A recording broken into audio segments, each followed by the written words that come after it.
এই স্ত্রী বাথরুমে বমি করতেছিল। বমি করার পর তার মনে হলো যে সে মা হতে চলেছে। তারপর সে এই খবর তার স্বামীকে জানাতে চায়। তারপর তার স্বামীকে একটি ফুল দিয়ে বলে আমাদের সন্তান হতে চলেছে। এই কথা শুনে স্বামীও খুব খুশি হয়। কিছু মাস পর সত্যি তাদের সন্তান হয়। স্বামী হাসপাতালের ভিতরে যায় এবং সেখানে একজন নার্স দাঁড়িয়েছিলেন। নার্স তাকে বলে অভিনন্দন, আপনার মেয়ে হয়েছে। এরপর স্বামী ভিতরে গিয়ে দেখে যে সত্যি তাদের মেয়ে হয়েছে এবং মেয়েটি কাঁদতেছিল এবং আধো আধো কণ্ঠে বাবা মা বলতেছিল। মেয়েটি তার বাবার দিকে খুব ভালোবাসার নজরে তাকায়, কিন্তু স্বামীটি মেয়েকে ওখান থেকে কোলে তুলে নিজের মাথার উপরে ধরে হাসপাতালের বাইরে নিয়ে যেতে শুরু করে। এরপর সে একটা অটোর উপরে মেয়েকে রেখে নিজে ভিতরে বসে রওনা দেয়। অটোতে করে মেয়েটিকে সে একটা ডাস্টবিনের কাছে নিয়ে আসে এবং অটো থেকে নামিয়ে মেয়েটিকে ডাস্টবিনের ভিতরে ফেলে দেয়। মেয়েটি তখন খুব কাঁদতেছিল। মেয়েটিকে ফেলে দেওয়ার পর সে আবারও অটোতে এসে বসে পড়ে এবং অটো স্টার্ট দিয়ে অন্য একটা রাস্তা দিয়ে চলে যায়। অটো নিয়ে সে একটি শুনছেন নীরব বিল্ডিং এর সামনে আসে। ওটা ছিল এক গুন্ডার আস্তানা। স্বামী অটো থেকে নেমে ভিতরে যায়। সেখানে গুন্ডা এবং কিছু বাচ্চা ছিল যাদেরকে অপহরণ করে আনা হয়েছিল। স্বামী তখন দুটি বাচ্চাকে দেখার পর তার একটি বাচ্চা পছন্দ হয়। সে গুন্ডাকে জিজ্ঞেস করে এই বাচ্চার দাম কত।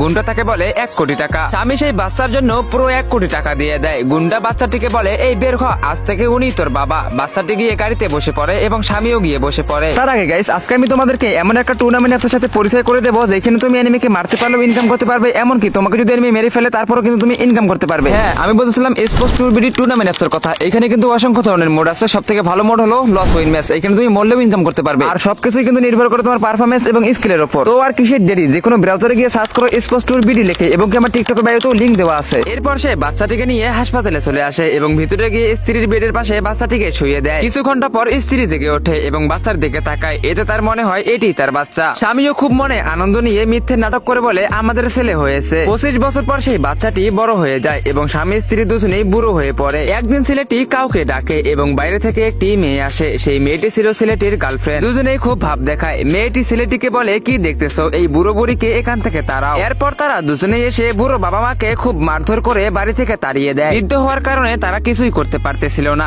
দুজনেই কাঁদতে কাঁদতে সেখান থেকে চলে যায়। এরপর ক্ষুধার জ্বালায় তারা দুজনেই একটি হোটেলে আসে। সেখানে শহরের এক বড় বিজনেসম্যান মেয়ে বসেছিল এবং সে ওই বৃদ্ধ দম্পতিকে দেখতেছিল। এরপর তারা দুজনেই হোটেলের মালিকের সামনে গিয়ে বলে সাহেব, আমাদের খুব খিদে পেয়েছে কিন্তু আমাদের কাছে কোনো টাকা নেই, দয়া করে আমাদের সাহায্য করুন এবং আমাদের কিছু খাবার দিন। হোটেলের মালিক রেগে গিয়ে বলে এদের ভিতরে আসতে দিল কে। সে বাইরে এসে বলে তোমরা কি জানো না যে ভিতরে ম্যাডাম বসে আছে। এই বলে সে তাদেরকে মারতে শুরু করে। দুজনেই কাঁদতে কাঁদতে বলে আমাদের খাবার দিন, আমরা হোটেলে বাসন মাজবো এবং ঝাড়ু দেবো। তখন সেই বিজনেসম্যান মেয়েটি উঠে তাদের কাছে আসে এবং জিজ্ঞেস করে কি হয়েছে। মালিক বলে কিছু না ম্যাম, ভিক্ষুক, এদের ফ্রিতে খাবার চাই। তারপর মেয়েটি মালিককে টাকা দিয়ে বলে এদের জন্য 5 প্লেট বিরিয়ানি নিয়ে আসো। এরপর তারা দুজনেই খেতে বসে। মালিক খাবার নিয়ে এসে তাদের দেয় এবং তারা দুজনেই খাবার খায়। খাওয়ার পর মেয়েটির কাছে এসে হাত জোর করে ধন্যবাদ জানায়। আসলে এই মেয়েটি অন্য কেউ ছিল না, তাদের নিজের মেয়ে ছিল, যাকে তারা আজ থেকে 25 বছর আগে ডাস্টবিনে ফেলে দিয়েছিল।